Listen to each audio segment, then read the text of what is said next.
तो कहानी की शुरुआत होती है एक गैंगस्टर बॉस जांग से, जिसकी जिंदगी एकदम बेहतरीन गुजर रही थी। उसके पास किसी भी चीज की कोई कमी नहीं थी सिवाय एक अच्छी बीवी के। उसकी वाइफ सेयोन जांग से बिल्कुल भी प्यार नहीं करती थी, लेकिन जांग को भी कोई फर्क नहीं पड़ता था क्योंकि उसने बस सेयोन से इसीलिए शादी की थी क्योंकि वो हानो कंपनी के चेयरमैन की बेटी है। खैर आज जांग को पता चलता है कि उसके नए प्रोजेक्ट के बीच में एक कारपेंटर की शॉप आ रही है और कारपेंटर अपनी शॉप हटाने से मना कर रहा है। ये बात जानकर जांग अपने सबसे वफादार आदमी मैंचुल को बुलाता है और कहता है कि कुछ आदमियों को लेकर जाओ और उस कारपेंटर की शॉप को वहां से हटवाओ।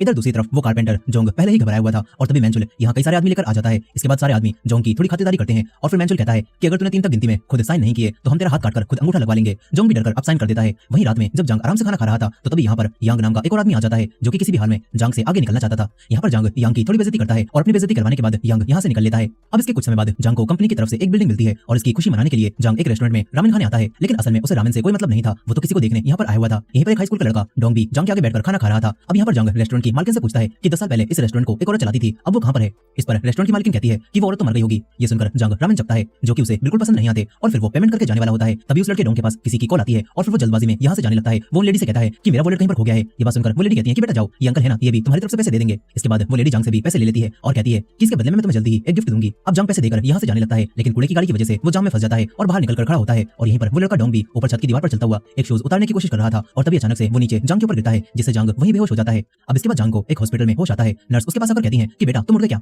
जांग सोचता है कि ये नर्स मुझे बेटा क्यों बोल रही है। वो नर्स डॉक्टर को बुलाने चली जाती है। तभी जांग उठकर बाहर निकल जाता है और एक आदमी दोबारा से कहता है कि बेटा तुम उठ गए। जांग सोच रहा था कि ये सभी लोग पागल पागल हो गए क्या, 40 साल के आदमी को ये लोग बेटा बोल रहे हैं। लेकिन तभी उसे एक बड़ा झटका लगता है। वो अपने सामने अपनी बॉडी को देखता है जो कि बेड पर पड़ी हुई थी और वो कोमा में जा चुका था। अब इसके बाद वही कारपेंटर जोंग भी यहाँ पर आ जाता है और जांग को अपना बेटा कहने लगता है और जांग को पता चलता है कि इस वक्त उसकी आत्मा उसी हाई स्कूल के लड़के की बॉडी में आ चुकी है जो कि उसके ऊपर आकर गिरा था। ये सब देखकर जांग हैरान रह जाता है। डॉक्टर को लगता है कि डोंग यानी कि इस लड़के के सर पर गिरने से चोट लगी है, इसलिए वो थोड़ा सा अजीब बिहेव कर रहा है। यहीं पर कारपेंटर जोंग कहता है कि मेरे बेटे का बोलने का तरीका भी बिल्कुल बदल गया है। वो कहते हैं कि डोंग मैं तुम्हारा डैड हूँ, क्या तुम मुझे नहीं पहचान पा रहे। लेकिन जांग कहता है कि ओए बुड्ढे अपने हाथ मुझसे दूर रख, मैं तेरा बेटा नहीं हूँ। डॉक्टर कहती है कि शायद इसके दिमाग पर चोट लग गई है, ये कुछ समय में खुद ही ठीक हो जाएगा। अब इसके बाद जांग को याद आता है कि वो तो उसी लड़के की बॉडी में आ गया है जो कि रेस्टोरेंट में उससे मिला था और जरूर रेस्टोरेंट की उस औरत ने ही इनकी सोच आपस में सोच करवाई है। जांग तुरंत ही दोबारा रेस्टोरेंट में जाता है, लेकिन अब वहाँ पर कोई भी रेस्टोरेंट नहीं था और उसकी एक औरत से बहस हो जाती है। वो औरत कह रही थी कि वो रेस्टोरेंट तो यहाँ से सालों पहले हट चुका है, लेकिन जांग उनसे कहता है कि मैंने कल ही यहाँ पर रामेन खाए थे। लेकिन वो औरत जांग को पागल समझती है। यहीं पर जांग की असली बॉडी के कोमा में जाने की खबर सुनकर उसी आदमी यांग को काफी खुशी होती है। इधर जांग अपने घर पहुंचता है और देखता है कि उसकी वाइफ रो रही है। जांग को लगता है कि शायद उसकी वाइफ को जांग के कोमा में जाने से काफी दुख हो रहा होगा, लेकिन असल में वो अपना नेकलेस टूट जाने की वजह से रो रही थी। अब तभी जांग की वाइफ उसे देखकर डर जाती है। जांग कहता है कि मैं तुम्हारा पति हूँ, मैं जांग हूँ, लेकिन उसकी वाइफ को यकीन नहीं होता। वो अलार्म बजाकर एक तलवार वीडियोस बनाने हैं, फिल्मोरा है ना,